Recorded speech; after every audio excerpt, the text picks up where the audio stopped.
శాసనసభ్యులు మాజీ మంత్రివర్యులు అఖిలమ్మ గారి మర్యాదపూర్వకంగా కలవడంతో పాటు ఆలగడ్డలో నియోజకవర్గంలో స్పోర్ట్స్ ఇన్ఫ్రాని డెవలప్ చేయాలి. ఎందుకంటే ఈ రాష్ట్రంలో ఎక్కడికి పోయినా చాగలమర్రి, ఆలగడ్డ ఈ ప్రాంతంలో ఉన్న చాలా మంది యువకులు అనేక విభాగాల్లో క్రీడాకారులుగా రాణిస్తున్నారు. కరెక్ట్గా కానీ వీళ్ళని ప్రోత్సహించగలిగితే, కరెక్ట్గా వీళ్ళకి కానీ ఆంధ్రప్రదేశ్ స్పోర్ట్స్ అథారిటీ అండగా నిలబడగలిగితే ఖచ్చితంగా వీళ్ళు నేషనల్ స్టాండర్డ్స్తో ప్లేయర్స్గా తయారవుతారు. దానికి కావాల్సిన ఇన్ఫ్రాస్ట్రక్చర్ క్రియేట్ చేయడంతో పాటు ఆల్రెడీ కొన్ని గతంలో 2014-19లో క్రీడా వికాస కేంద్రాన్ని కూడా ఆ రోజు చంద్రబాబు నాయుడు గారు, అదేవిధంగా అఖిలమ్మ గారు కూడా ఆ రోజు మంత్రిగా ఉన్నారు. ఆ రోజు శాంక్షన్ చేయడం జరిగింది 2 కోట్ల పైన నిధులతో.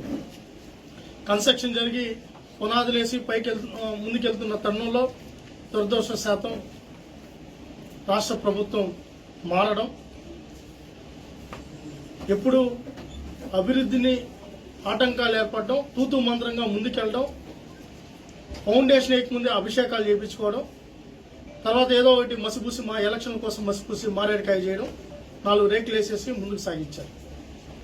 అయితే అదే టైంలో ఆ రోజు భూమా బాలరెడ్డి గారి స్టేడియంని సొంత స్థలం ఇచ్చి నిధులు ఇచ్చి ఆ రోజు ఇక్కడున్న పిల్లల కోసం కన్స్ట్రక్షన్ చేస్తే ఆ స్టేడియంని కానీ స్పోర్ట్స్ అథారిటీ కిందకి తీసుకుని రాగలిగితే, మంచి కోచెస్ని పెట్టి మంచి ఇన్ఫ్రాని కానీ క్రియేట్ చేయగలిగితే, అదేవిధంగా ఆ రోజున్న సాయి సెంటర్ కానీ ఇక్కడికి తీసుకుని రాగలిగితే పిల్లలంతా కూడా ఒక ట్రైనింగ్ క్యాంప్ లాగా ఉండేది. బ్రహ్మాండంగా రాణించాలనే ఉద్దేశంతో ఆ రోజు లెటర్ కూడా ఇవ్వడం జరిగింది. మా ప్రాపర్టీని ఇస్తున్నాం, మీకు హ్యాండ్ ఓవర్ చేస్తామని కూడా రాయిస్తే కేవలం రాజకీయ కక్షతో అది కూడా ఆపేశారు. ఆ రోజు కానీ అది కానీ అయ్యింటే ఆ రోజు స్పోర్ట్స్ అథారిటీ ఆ రోజు 2018లో 50 లక్షల రూపాయలు దీనికి ఇవ్వాలని ఆ రోజు స్పోర్ట్స్ అంటే గత తెలుగుదేశం మేము ముందున్నప్పుడు 50 లక్షలు ఇచ్చి దీన్ని కూడా ఇన్ఫ్రాన్ డెవలప్ చేయాలని ఆ రోజు నిర్ణయం తీసుకున్నాం. కానీ ఎక్కడ పేరు వస్తుందనో లేకపోతే ఈరోజు క్రీడాకారుల గురించి ఆలోచించాల్సిన తరుణంలో ఈరోజు వ్యక్తిగత అజెండాతో పోవడంతో అది వెనకబడింది. ఇప్పుడు మళ్ళీ దాని మీద దృష్టి సారించాం. ఈరోజు మళ్ళీ దాన్ని డిఎస్సి కిందికి తీసుకొని రావడానికి మళ్ళీ ఏవైతే ప్రాసెస్ ఉందో ప్రభుత్వం సంబంధించి ఏదైతే ప్రాసెస్ ఉందో ఇప్పుడే ఎమ్మెల్యే గారిని కూడా రిక్వెస్ట్ చేయడం జరిగింది. ఎమ్మెల్యే గారి సైడ్ నుంచి ఉన్న ఏదైతే వాళ్ళ సొంత భూమి కాబట్టి దాంతోపాటు నిధులతో ఏదైతే ఉందో దాన్ని మళ్ళీ డిఎస్ఏకి ఎలా హ్యాండ్ ఓవర్ చేయాలి ఎలా అనేది మా డిఎస్డిఓ గారు ఎమ్మెల్యే గారు కూర్చొని ప్రక్రియిస్తే ఇమీడియట్లీగా దానికి కావాల్సిన రెన్యువేషన్కి సంబంధించి డిస్ట్రిక్ట్ స్పోర్ట్స్ అథారిటీ ఖచ్చితంగా చేయబడుతుంది. ఆలగడ్డలో క్రీడా రంగాన్ని అభివృద్ధి చేయడానికి కావాల్సిన పూర్తి సహాయ సహకారాలు ఆంధ్రప్రదేశ్ స్పోర్ట్స్ అథారిటీ రాష్ట్ర ప్రభుత్వం అండగా ఉంటుంది. తదనుగుణంగా కూడా కార్యాచరణ రూపొందిస్తుంది. ఇప్పుడు అనంతరం కూడా ఆ క్రీడా వికాస కేంద్రాలను కూడా సందర్శించిన తర్వాత ఎమ్మెల్యే గారి డైరెక్షన్ లో ఏమేమి ఉన్నాయి మార్పులు చేర్పులు కూడా దానికి అనుగుణంగా కూడా భవిష్యత్తు బడ్జెట్ లో దీన్ని పెట్టి ఏ విధంగా పూర్తి చేయాలో వాటన్నిటిని పూర్తి చేస్తాం.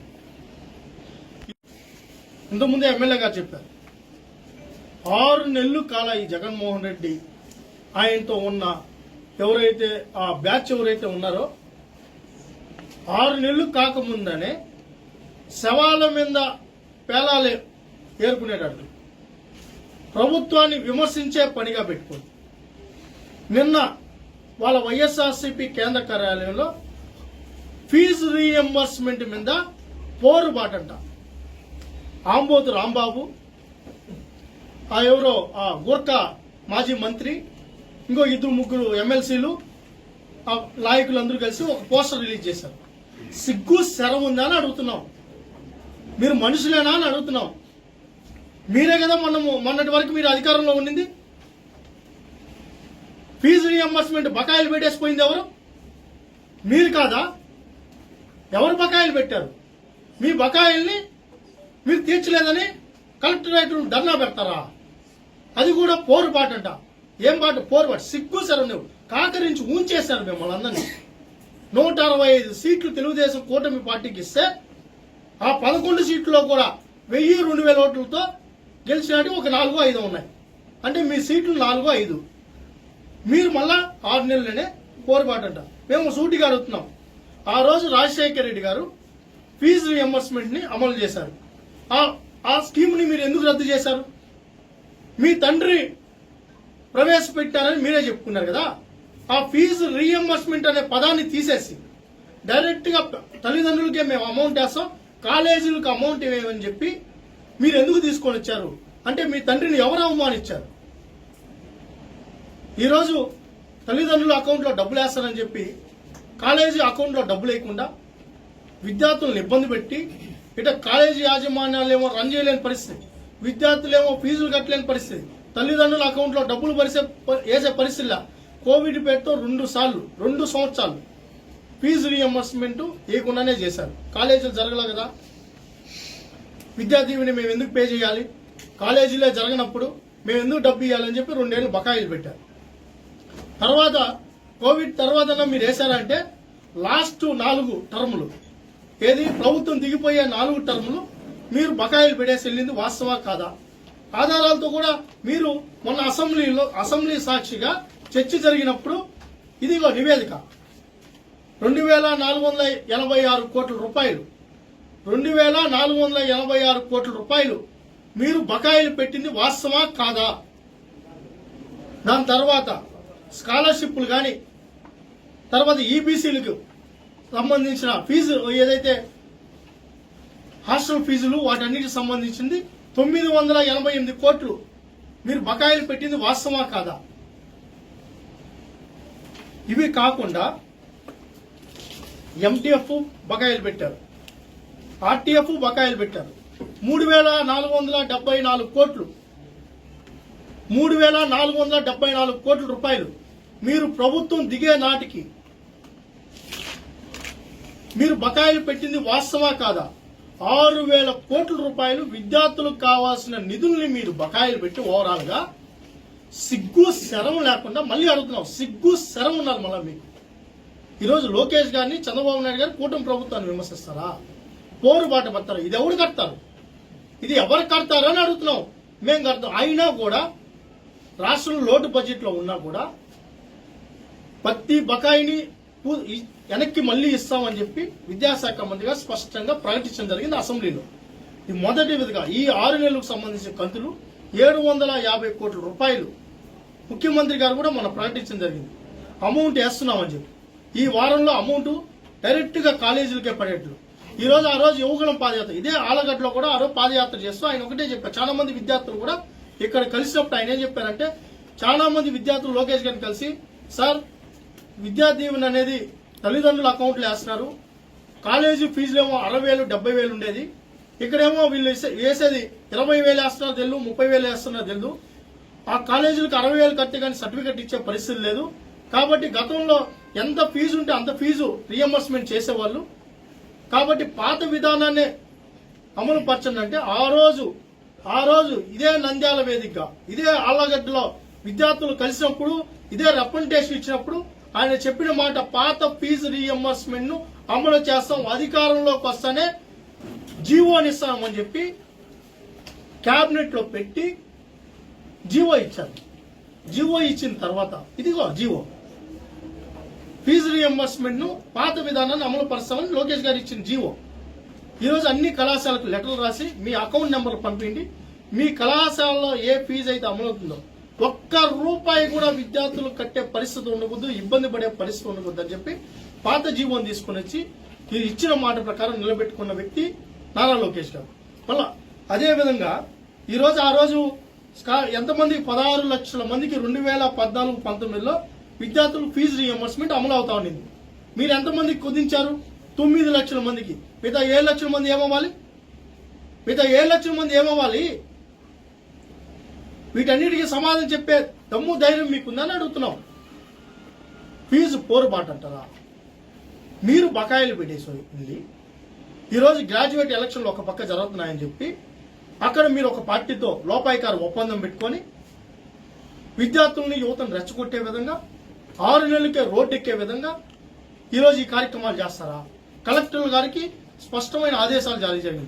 ఏ విద్యార్థి దగ్గర ఏ కళాశాల యాజమాన్యం ఒత్తిడి చేయకూడదని అంత స్పష్టంగా విద్యార్థుల పక్షాన ఉంటే, ఒక పక్క ఎంప్లాయ్మెంట్ క్రియేట్ చేస్తూ ఒక పక్క విద్యా వ్యవస్థలో సంస్కరణలు తీసుకొని వస్తూ ఒక సిస్టమేటిక్ గా ముందుకెళ్తా ఉంటే, ఈరోజు కేవలం రాజకీయాల కోసం డైవర్ట్ పాలసీ. ఎందుకంటే వాళ్ళ పార్టీలో నాయకులందరూ కూడా పారిపోతున్నారు.